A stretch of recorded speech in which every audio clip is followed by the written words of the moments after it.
My son laid a hand on me inside my own kitchen, and I didn't say a word. But the next morning, when he came downstairs thinking I'd just accepted his disrespect, he froze in sheer terror when he saw who was sitting at my dining room table. I was sitting at the head of the table, smoothing out the lace tablecloth, when Jeremiah walked into the room with that air of his, like he owned the world. He hadn't even noticed the swelling on my lip. He was so focused on himself. He grabbed a biscuit, took a bite, and started talking about how things were going to change in this house. But the words died in his throat when the chair next to me moved. His face, which had been flushed from the liquor, turned gray, like he'd seen a ghost. The biscuit fell from his hand and crumbled on the floor.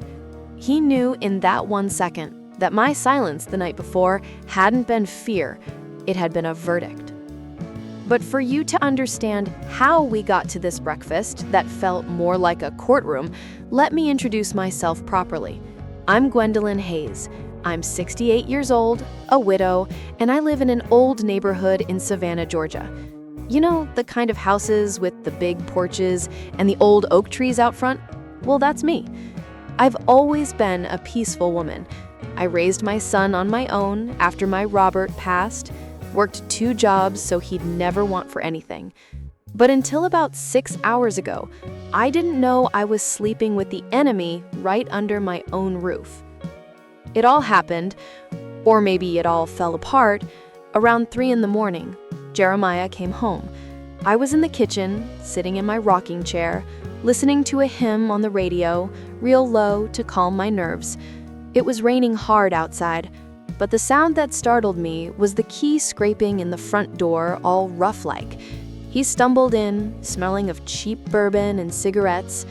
I stayed quiet. He threw his keys on the hall table, and I heard something break. It was my ceramic vase, the blue one my grandmother gave me. He didn't even look back. He walked into the kitchen, and when he saw me, his anger just seemed to swell up. He started yelling, saying it was my fault his life was a mess, that I cared more about the house and my old junk than I did about him. I got up slowly and said, "Son, go to bed. You're not well." That's all it took. That was the trigger. He came at me, a 41-year-old man, strong against his own mother. He grabbed me by my arms and shook me so hard I felt my teeth rattle. And then he shoved me. I went flying into the china cabinet. The hardwood hit my back and my head cracked against the glass. And it didn't stop there. He raised his hand and slapped me across the face. The sound was loud. The pain was hot. I tasted iron in my mouth right away. My lip was split. I didn't scream. I didn't cry. I just stayed there, crumpled up, looking at him. And him? He just huffed, turned his back, and went upstairs, leaving his mother bleeding in the kitchen. The silence in the house after that was heavy. You know the kind of quiet after something breaks and there's no fixing it? I went to the little half-bath mirror. I washed my face with cold water. I saw the cut on my lip, the start of a bruise on my cheek. In that moment, looking into my own eyes, I didn't see a victim. I saw the Gwendelyn who survived too much to put up with that. I decided right then and there, that was the last time. I went back to the kitchen, cleaned up the blood, and instead of going to bed to cry, I started cooking. It was the only thing I could do to keep from losing my mind. I got out the flour, the butter, the baking powder. I grabbed that new set of champagne-colored nonstick baking sheets, you know, the one my sister sent me. She said they were the best because nothing sticks to them, and they are real pretty and sturdy. I used them all night long. While the world slept and my son snored upstairs, I baked dozens of biscuits on those sheets. Every time I kneaded the dough, I thought about what I had to do. With every batch that came out golden from those baking sheets, my plan got clearer. I wasn't going to fight him with yelling.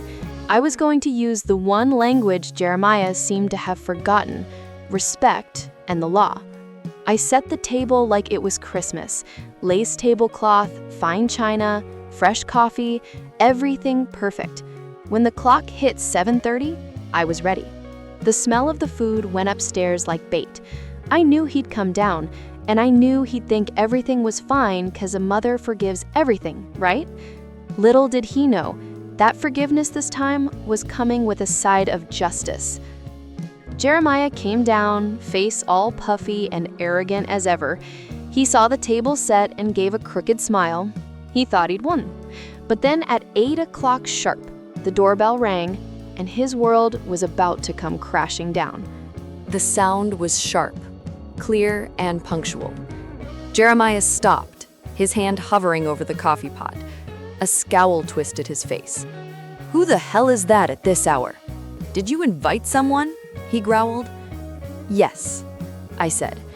It was the first word I'd spoken to him that morning.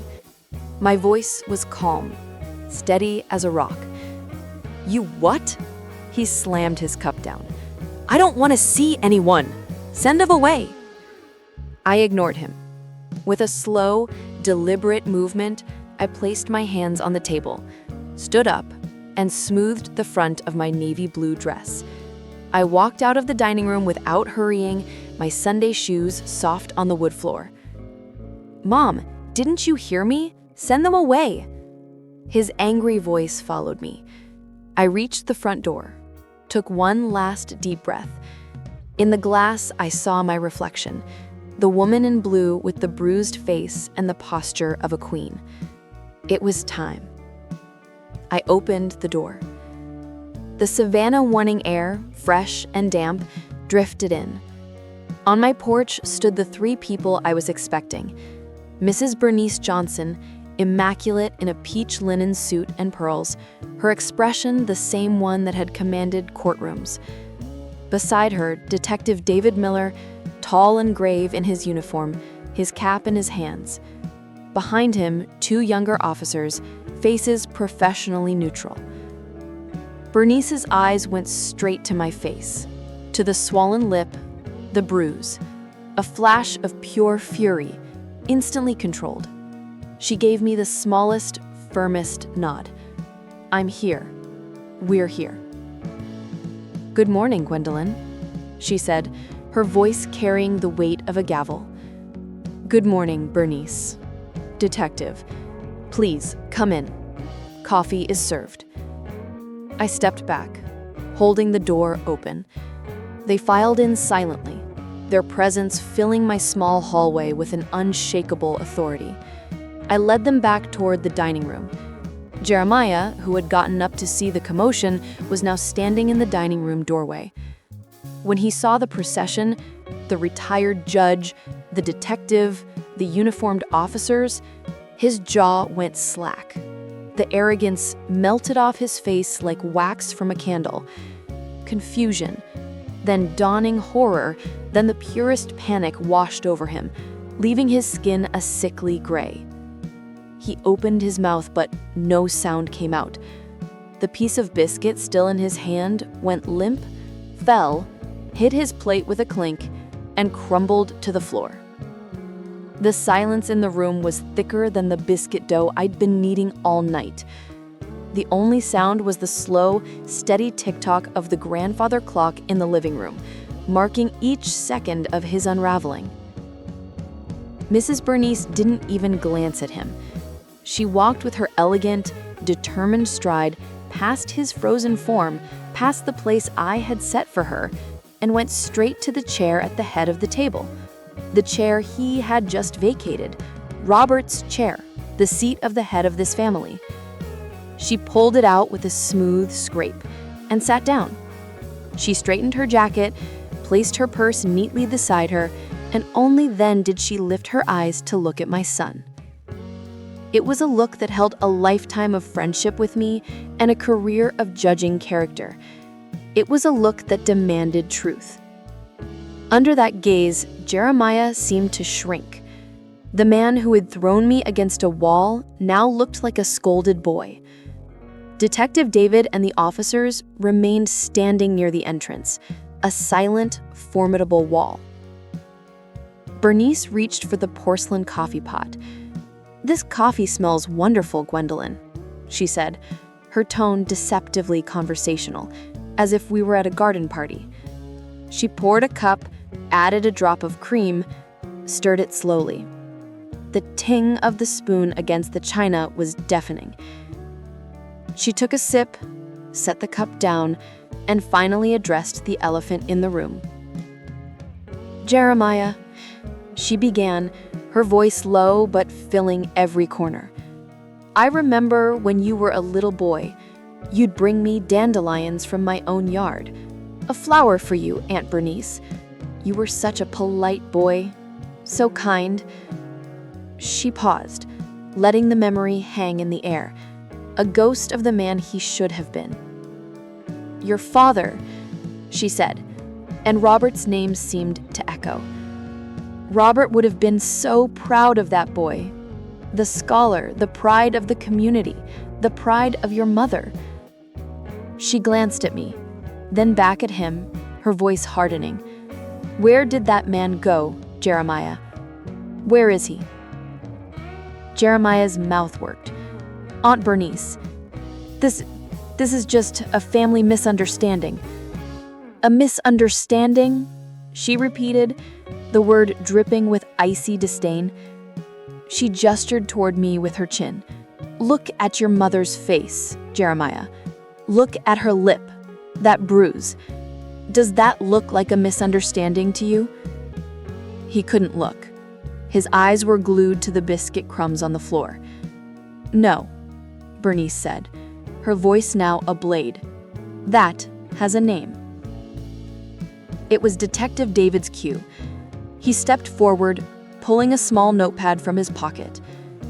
"Jeremiah Hayes," he said, his voice stripped of all the warmth of Brother David from church. "This was Detective Miller. We have multiple complaints of disturbing the peace from your neighbors, an altercation at the Salty Dog Bar 3 weeks ago, reports of reckless driving. You've been on our radar." He flipped a page. "And this morning, at 4:37 a.m., I received a domestic assault complaint from this address. The victim is your mother, Gwendelyn Hayes." Each word was a hammer blow, nailing the truth of who he had become into the dining room wall for everyone to see. The humiliation was a physical force in the room. I stood up. All eyes turned to me. The back support belt I wore under my dress held me straight. I would not falter. I walked around the table until I was standing beside Bernice, my hand on her shoulder for strength, and I looked my son straight in the eyes. For the first time in years, it was I who made him look away. "Jeremiah," I began, my voice calm but cold, "I didn't call them here out of hate." He laughed a scornful, shaky laugh. "You call the cops on someone you love." "Sometimes," I said, not blinking. "Sometimes the greatest act of love is delivering someone to the consequences they've been running from." My words hung in the air, heavy and final. Jeremiah's scornful laugh died, strangled by the truth in them. The room felt like it was holding its breath, waiting for the verdict that had already been passed in the dead of night. He stared at me, his eyes wide with a terror that was finally, truly about him, not his anger. You can't mean that," he stammered, his voice breaking. "Mom, please, it was a mistake. I drank too much. I lost my head. I'm sorry, I'm so sorry." The tears started then, but they were the tears of a trapped animal, not of remorse. Mrs. Bernice didn't move. She just watched him cry with the detached pity of a judge who has seen this performance too many times. "Oh, Jeremiah," I said, my own voice trembling now, not with weakness, but with a pain so deep it had become part of my bones. "How many times have I heard that sorry? How many hungover mornings have you wept and promised, and I, like a fool, desperate to believe in my own son, forgave you? I cleaned up your messes, I lied to the neighbors, I made excuses, I protected you. I took a step closer, my knuckles white where they gripped the back of Bernice's chair. And you know what my forgiveness bought me? It bought me your contempt. It told you it was okay to yell. It was okay to break my things. It was okay to poison this house with your bitterness. And last night, my voice hitched. Last night it told you it was okay to hit me. The word hit was ugly and small in the beautiful dining room. The pain will fade, I whispered, the tears streaming down my face freely now. I didn't wipe them away. Let them see. Let them all see the cost. The bruise will heal, but the worst part, the part that broke me for good, was your silence after. You turned your back. You walked away. You went to sleep. There was no horror in what you'd done, no instant regret, just nothing. In that nothing I saw the truth. You weren't my son having a bad day. You were a stranger who enjoyed hurting someone weaker, and that someone was me. Jeremiah was sobbing openly now, great heaving sobs. I didn't mean it. Mama, please. I carried you for 9 months, I said, my voice gaining steel again. I raised you. I gave you my whole life. A mother's love is the strongest force I know. But my love does not mean I have to be your punching bag. My love does not mean I have to be an accomplice in your destruction. And protecting you from yourself is destruction, for both of us. I'll change. I'll go to rehab. I'll do anything. Just don't let them take me. What will people say? I almost laughed, a bitter, hollow sound.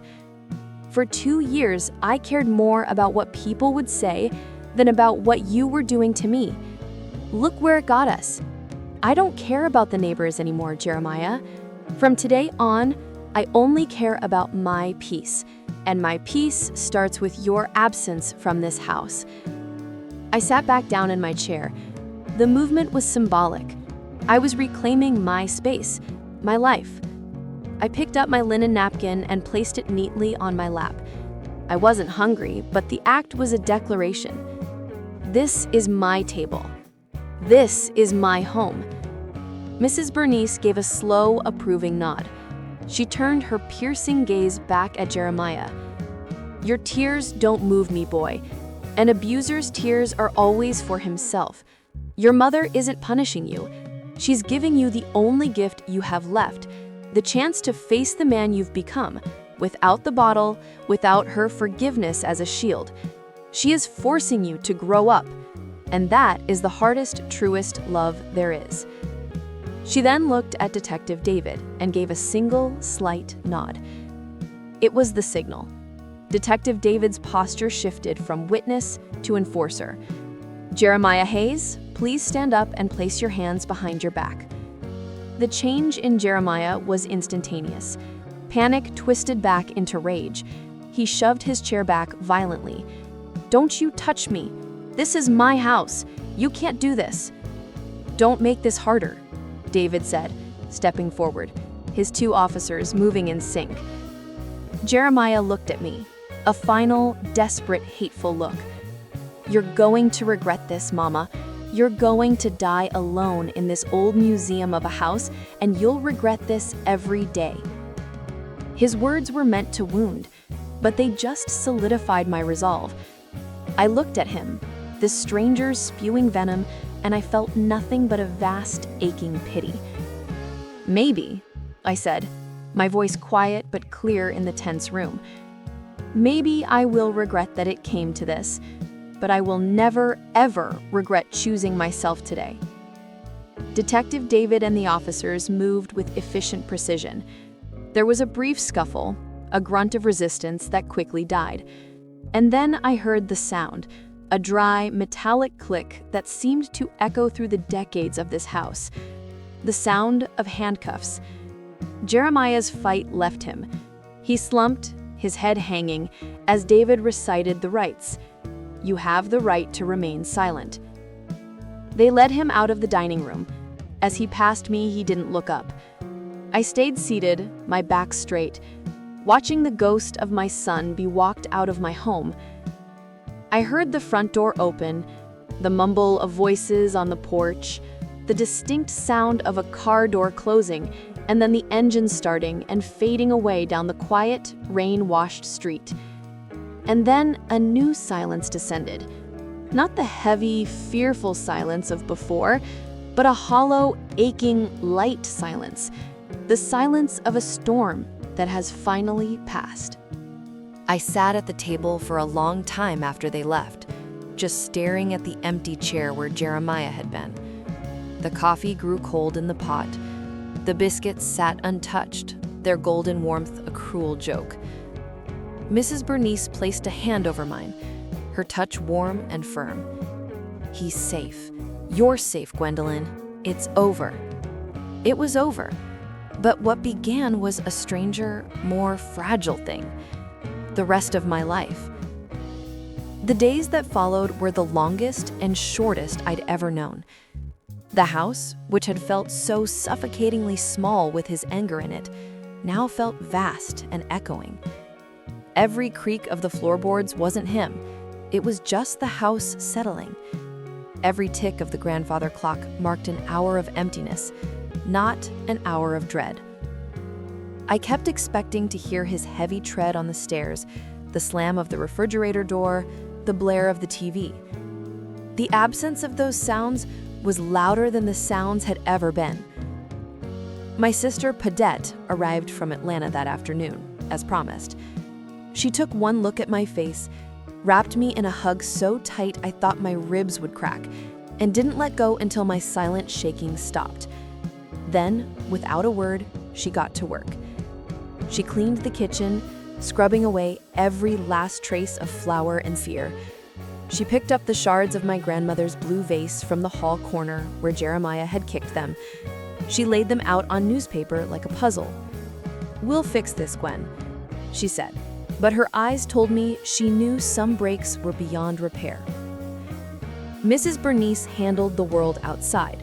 She became my diplomat. When curious neighbors peeked over fences or called, she met them with a steely grace. Jeremiah is unwell and is getting the help he needs. Gwendelyn is recovering and requires peace. Your prayers are appreciated, but your gossip is not. The word of a retired federal judge carries a certain weight. The whispers died down, replaced by kindly, distant nods. They made me eat. Padette cooked my childhood favorite, potato soup. Bernice brought over sweet tea and pecan pie. The food tasted like ashes, but I swallowed it, spoonful by spoonful, because their love was in every bite. The nights were the worst. In the absolute dark, the what-ifs would swarm. Was he cold? Was he scared? Was he hating me? I'd dream he was a little boy again, lost and crying. But when I reached for him, iron bars would spring up between us. I'd wake up with my pillow wet, the silence of the house pressing down like a weight. A week after the arrest, Bernice found me on the porch at dawn, wrapped in my robe, staring at nothing. "Gwendelyn Hayes," she said, not unkindly. "You have to stop. You are martyring yourself for a choice that wasn't yours to make. You didn't put him in that cell. His fist did. His choices did. All you did was stop lying for him. You opened the door and let the consequences in. Never, ever apologize for saving your own life." Her words were tough medicine, but they were the truth. I clung to them.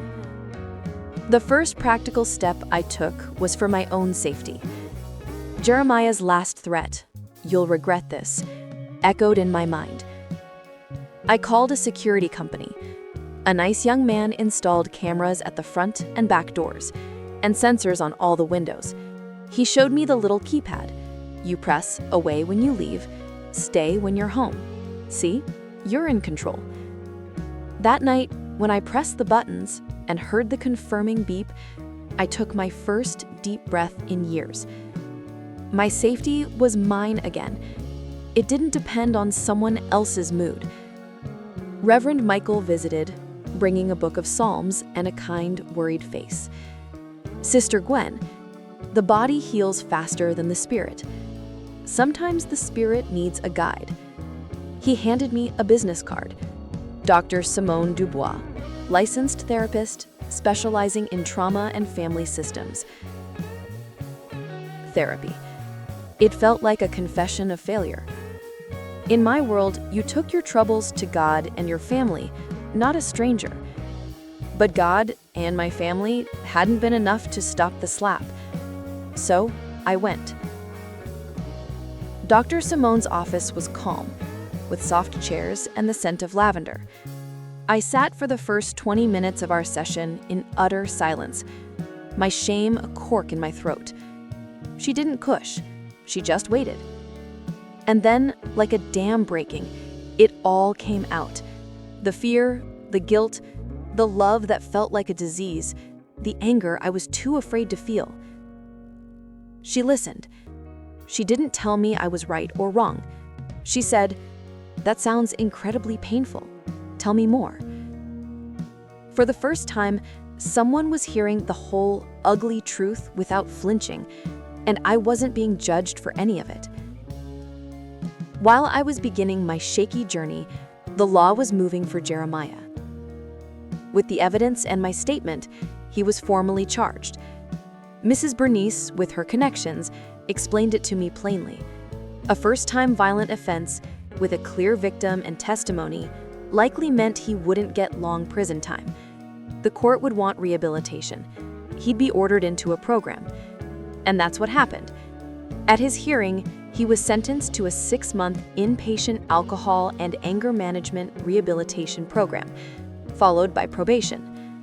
6 months. It felt like a lifetime.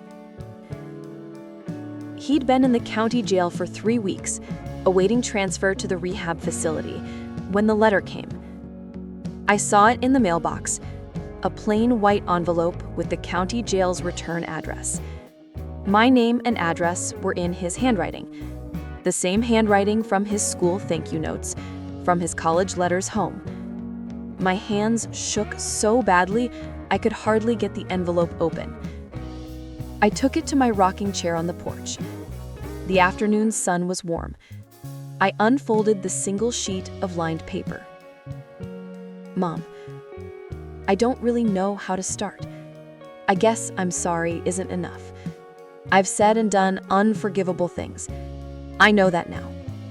These past 3 weeks in here, sober, with nothing to distract me, they've been the longest and shortest I'd ever known.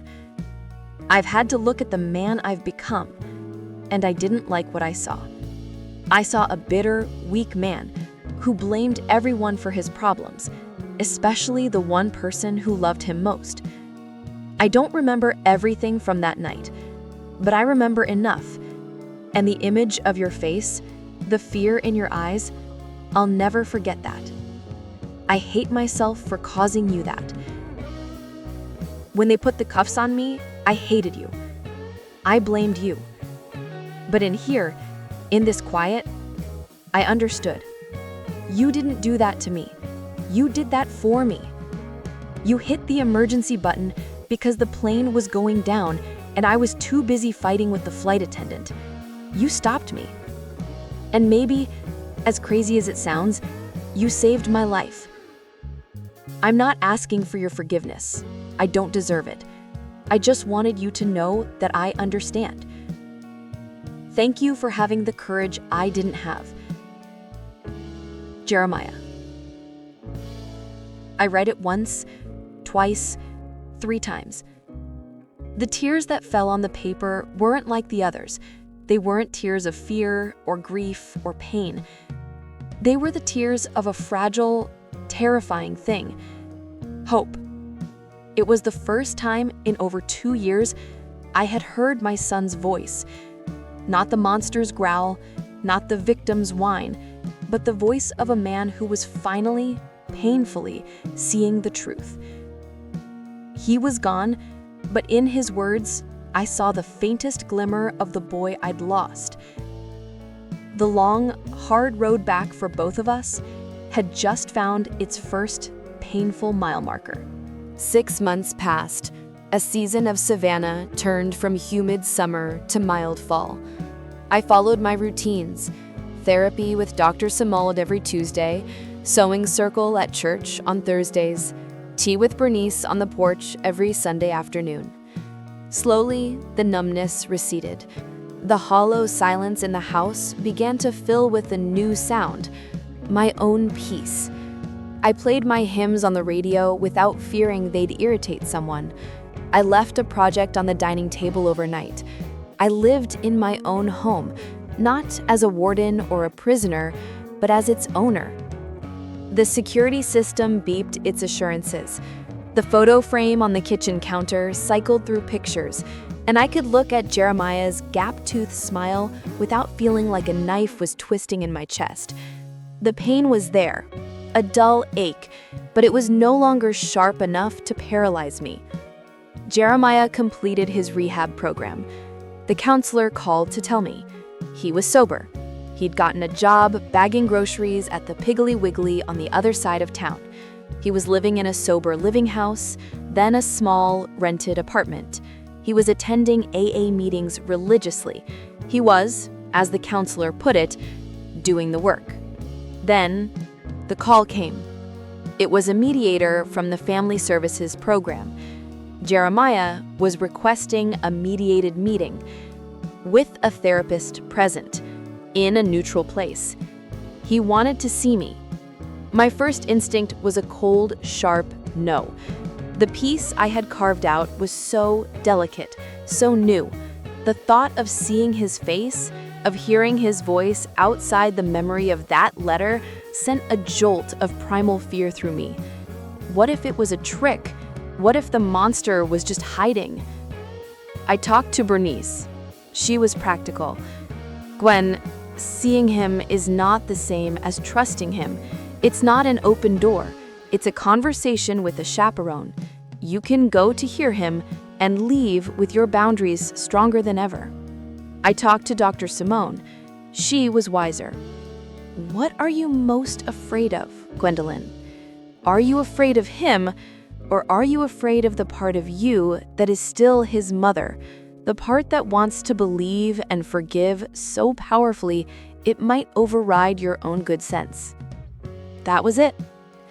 I wasn't scared of Jeremiah, the recovering addict. I was terrified of Gwendelyn, the mother, whose love had once been a bottomless well I'd let him poison. It took me a week of sleepless nights to decide. I had to go. Not for him, for me. To close the chapter not with a slammed door, but with my own eyes wide open. To put a period at the end of the sentence so I could maybe, one day, write a new one. The meeting was at a community center near where he lived.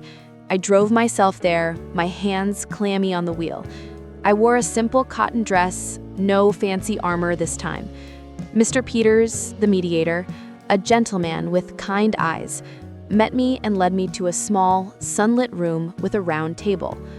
Jeremiah arrived a few minutes later. When he walked in, I didn't recognize him at first. The bloat from the alcohol was gone. He was thinner, almost gaunt. His hair was cut short, his face clean-shaven. He wore a simple, clean button-down shirt and jeans. But it was his eyes. The red-veined haze of anger was gone. They were clear, but shadowed with a deep, weary sadness. He looked like a man who had finally stopped running and was exhausted from the chase. He froze when he saw me. No smile, just a raw, naked look of fear and hope. We sat. The mediator explained the rules. Then it was Jeremiah's turn. He looked at his hands, folded on the table. "Mom," he began, his voice low and rough. "Thank you for coming. I know I have no right to ask for your time." He took a shuddering breath. "I needed to say this to your face. I am sorry. Not just for that night. For all of it. For every time I made you small. For every time I took my failures out on you. For the yelling, the stealing, the lies, and for raising your hand to me. There is no excuse. It was me, a weak, cruel, broken me, and I have to live with that. He finally looked up, and the tears in his eyes were real. They were the tears of remorse, not self-pity. He understood if I couldn't forgive him. He didn't expect it. He needed you to know that he sees it now. He sees the wreckage, and he is so sorry. The mediator turned to me. Gwendelyn, I looked at my son. I saw the little boy, the proud graduate, the broken man, and now this weary stranger trying to find his way back. I believed him. I believe you, Jeremiah, I said, my own voice thick. And I forgive you. A sob escaped him, a sound of profound release.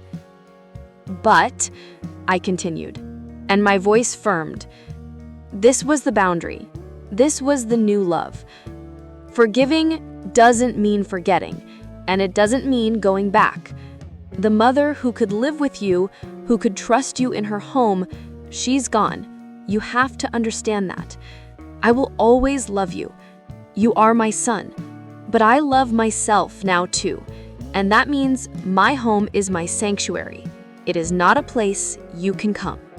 He nodded, not arguing, just listening with a painful intensity. We can have a relationship, I said, but it will be on new terms. We can meet, like this, in public. We can talk, but it will be slow, and it will have walls. You have to build your own life, Jeremiah. A life that doesn't orbit around me, or this house, or your father's ghost. You have to become your own safe harbor. He wiped his face. I understand. That's fair. That's more than fair. That was a year ago. Now we have a routine. Every other Sunday, we meet at the same diner, the one with the green vinyl booths. We sit in the booth by the window. He orders black coffee. I order tea with lemon. We split a slice of apple pie. We talk about his job.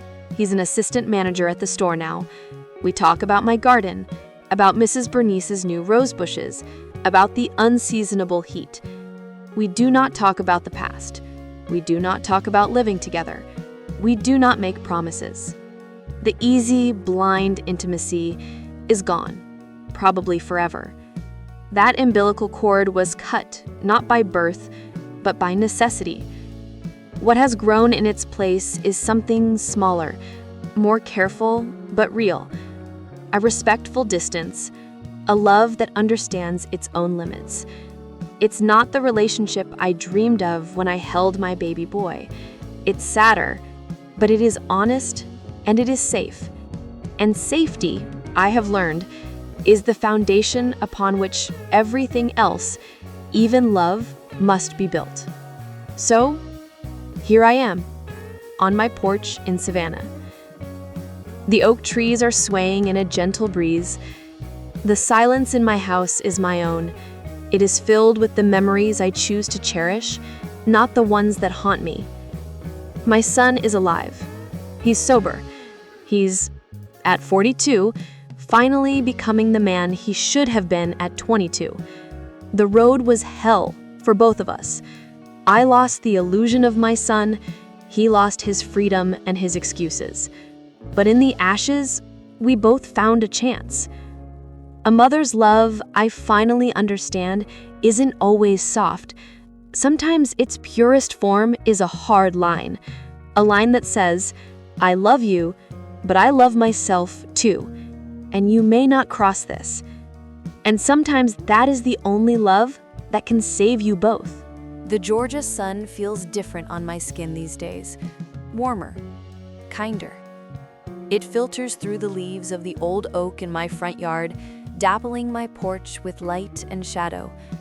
This porch, this worn wooden swing, this is my throne now. From here, I watch the world go by. Mrs. Bernice walking her little terrier, the Johnson kids riding their bikes, the mail truck making its slow, predictable rounds. The silence inside my house is no longer an enemy. It's a companion. It's the sound of my own thoughts, uninterrupted. It's the space between the notes of the old hymns I play on the radio in the afternoons. I've started reading again. Big, fat novels from the library that I can get lost in for hours. I've even joined a book club with some of the ladies from church. We meet every other week, drink iced tea, and argue about the endings. Last month, I hosted. Can you imagine? Me hosting. The table was full of laughter and debate, and not once did I glance nervously at the stairs. Not once did my heart clench with the fear of an eruption. It was just joy. A simple, uncomplicated joy I thought I'd forgotten. Jeremiah and I keep our diner dates. They've become a ritual, a touchstone. Last Sunday, he had news. He didn't blurt it out. He stirred his black coffee, took a breath. They're offering me the store manager training program, Mom. It's a year long, more responsibility. I looked at him, at the quiet pride in his eyes that wasn't tainted by arrogance. That's wonderful, Jeremiah. Your father would be... I paused, rephrased. I am very proud of you. He smiled, a real smile that reached his eyes. Thanks, Mom. He didn't follow it with a request for money or a complaint about how hard it was. He just let the good news sit between us, a simple offering. That's the biggest change. The constant taking has stopped. Our relationship now has a gentle give and take. He asks about my garden. I ask about his meetings. We talk about the weather, the stubborn leak in his apartment sink that he fixed himself, the new recipe I tried for peach cobbler. It's small talk. It's monumental. Mrs. Bernice says we're building a new bridge, plank by careful plank, and testing each one before we put our full weight on it. Some planks are strong, the shared slice of pie, the respect in his voice when he calls me Mom. Other planks are still shaky, the unspoken anniversary of that night, the way we both carefully avoid talking about the future beyond next Sunday. The digital photo frame still cycles in my kitchen. It shows all of it now. The little boy on the boat, the graduate, the angry ghost from the barbecue photo, and now new pictures. A selfie Pet took of the three of us at Christmas, my first without dread in decades. Jeremiah is in a simple green sweater, his arm around my shoulders, our heads tilted together. We both look older. We both look peaceful. I don't look at that picture with a pang of loss for what was. I look at it with a hard-won gratitude for what is. We are here. We are trying. The vase, my grandmother's blue vase, sits on the hall table again. Pet and I spent a whole afternoon gluing it. It's whole, but if you look closely, you can see the fine spiderweb lines of the breaks, a map of the trauma. I don't hide it. It's a testament. It held something beautiful, it was shattered, and it was painstakingly put back together. It will never hold water again, but it can still hold beauty. It holds dried lavender now. That's us. I still see Dr. Simone, though less often now. We've moved from talking about survival to talking about living. She asked me last session, Gwendelyn, what does your power feel like now? I thought about it. It doesn't feel like rage or defiance anymore. It feels like the solid wood of my porch floor under my feet. It feels like the ability to say no without guilt, and yes without fear. It's the quiet certainty that I can protect the peace I've built. My power is the line I drew in the sand of my own kitchen floor, and I am the one who guards it. So, to anyone listening to my story, sitting in your own version of that dark kitchen, your heart pounding with a fear that feels like love, I'm telling you this. Love should not cost you your peace. Love should not leave bruises on your skin or your spirit. The hardest, most terrifying thing you will ever do is to love someone enough to let them face the consequences of hurting you. And to love yourself enough to be the one to deliver those consequences. It will feel like you are breaking everything. In a way, you are. You're breaking the toxic cycle. You're breaking the pattern of silence. You're breaking your own chains. And in that broken space, with the help of the Bernices and the Detector Davids and the pets of your life, you can build something new, something real. It might not look like the family picture you dreamed of. It might be smaller, quieter, with visible seams, but it will be yours. And it will be built on truth, not fear. As for me, Gwendelyn Hayes, 69 years old now, I'm going to sit here on my porch a while longer. The swing is creaking a soothing rhythm. Later, I might call Bernice for tea. Or I might just sit here, in this glorious, unafraid silence, and watch the sunset over my oak tree. My story isn't a fairy tale. There was no knight in shining armor. The knight had to be me. The happy ending isn't perfect reconciliation. The happy ending is this porch, this peace, this unshakable knowledge that I saved myself. And in doing so, I gave my son the only thing that could truly save him too, the truth. And the chance to find his own way back from it. And that, my dear friends, is a victory no one can ever take away from me. Thank you for listening. If this story resonated with you, if you've ever had to find the courage to choose your own peace, let me know in the comments below. Write, "I choose peace," and tell me what city you're listening from. Don't forget to like this video. That like button isn't just for me. It's a signal to the YouTube algorithm that stories of strength, healing, and difficult love deserve to be heard. It helps me bring more powerful voices to this channel. And of course, subscribe. Hit that bell next to the subscribe button so you won't miss our next story of resilience every single week. On your screen now, you'll see 2 other stories I know you'll love.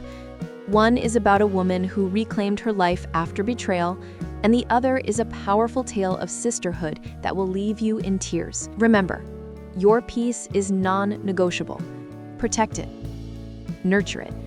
You are worth it. Until next time, this is Auntie Mara's Echoes, signing off with love and strength.